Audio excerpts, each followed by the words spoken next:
Joe Flacco goes down hard. Carapaz is nominated for an Oscar, whilst Movistar pull out all the tricks in the book. This was the Vuelta, stage 12. It's not really a hockey stick stage because the climb is super long. It's just a flat stage, super easy beforehand relative to the other stages that these guys do.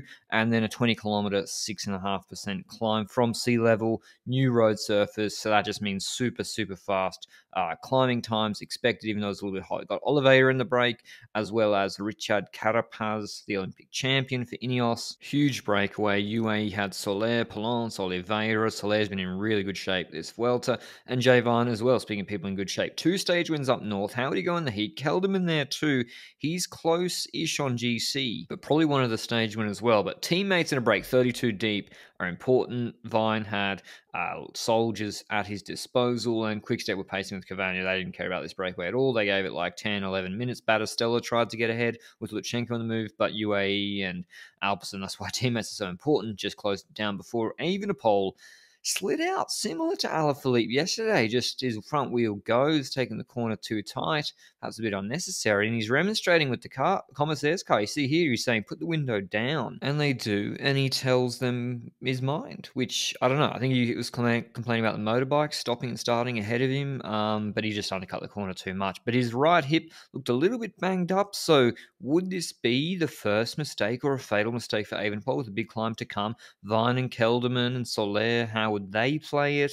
And yeah, the group came to the base of the climb all intact. As I said, from sea level through all these holiday sort of areas, so there's going to be no altitude effect at all like you normally see with a climb of this length. And Fabro goes to the front. He did like a 14-kilometer pull or something, and that meant that Kelderman could sort of go for GC and for the stage. Oliveira waits up, does his own pace. Remember him for later. Important Movistar domestique. And behind, Jumbo-Visma decided with Dennis, who's good on these sort of long, steady climbs, to ratchet up the pace. And he pulled really hard. He had this in a line from the base. People were dropping almost immediately. Masnada was gone for quick step. But Fabro finishes at 4.7 k's to go. Great pull for him. They've kept a gap of 9 minutes to the peloton, who are being paced hard by Jumbo. But Jesper attacks for RKS Samsic. So the age-old question, will Wilco Kelderman do too much? And the answers seem to be yes. He closed down Jesper, Vine in his wheel. Carapaz there. Look at Carapaz's face. Look at his facial expression. He already knows how he's going to play this. He's locked in, dialed in. He is going to play these guys. Jesper attacks again. You think Carapaz is going to close this initially? Absolutely not. Brenner, the recently turned 20-year-old for DSM, really good performance from him. He closed it down whilst Vine is dropped, the favourite for the stage, particularly once he got in the break.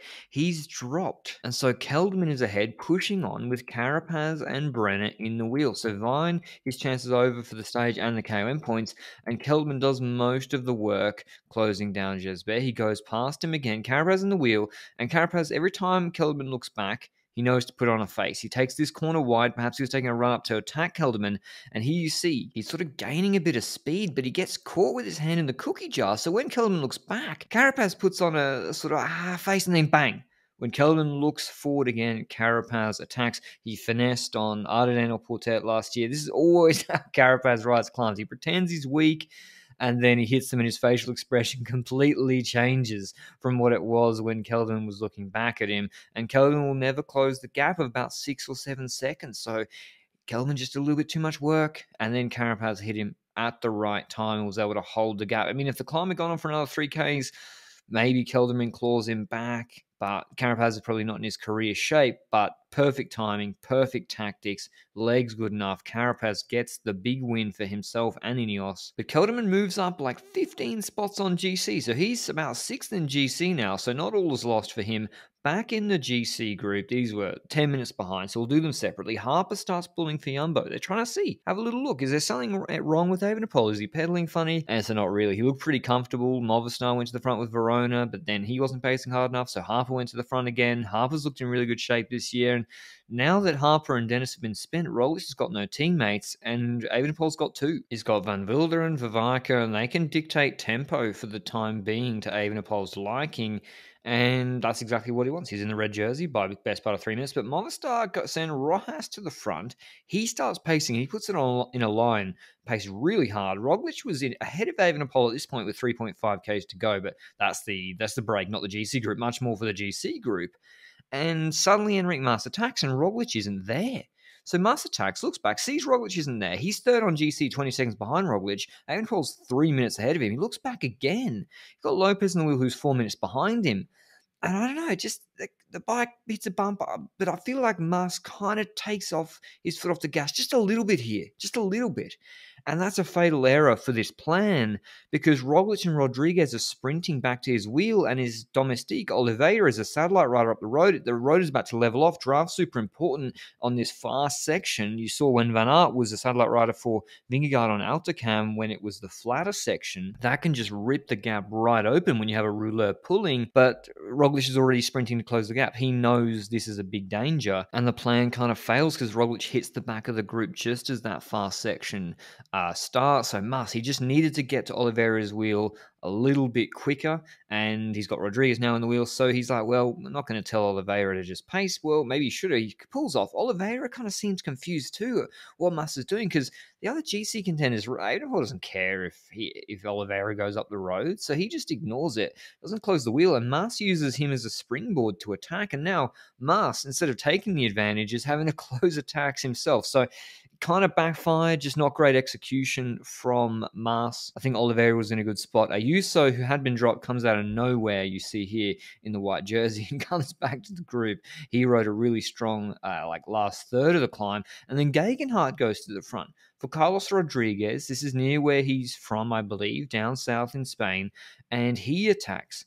Looking good. At this point, at least, perhaps cooks himself compared to an Ayuso, compared to a Lopez. Evenepoel, it's worked out perfectly for him. He's been brought close enough to the finish. Now it is 1,600 meters to go for the GC guys, and he's looking around like he's on a training ride. So unaffected by the crash. They did good watts. Rodriguez actually loses 11 seconds right in the last 200 meters as Evenepoel lifts the pace. So despite looking good, he'd actually lose time to Ayuso behind him and Mas, Roglic and Evenepoel ahead of him. No big changes in the top three on GC, but it wasn't that harder stage beforehand. And yeah, they're all at a pretty similar level, and draft's really important. Carapaz wins the stage, 9 seconds ahead of Kelderman, then Soler, Plance, Brenner, Gisbert, Vine, Hagen, Shaw, and Fabro. Here's what Evenepoel had to say after the stage. Remco, first of all, people have seen you crashing. Any damage?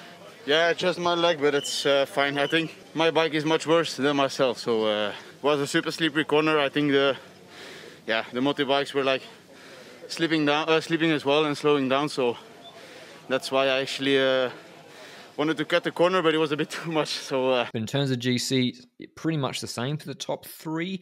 Evenepoel 241 ahead of Roglic, 303 ahead of Mas. Rodriguez, he's got Ayuso just a little bit closer now, 47 seconds back. Kelderman all the way into 6th. But I hope you enjoyed the video. Tomorrow looks like a kind of punchy finish. I don't know if Pedersen or Trek will go for it. Go check out the Lanterne Rouge Cycling Podcast if you haven't already, and I'll see you with the recap tomorrow. Ciao.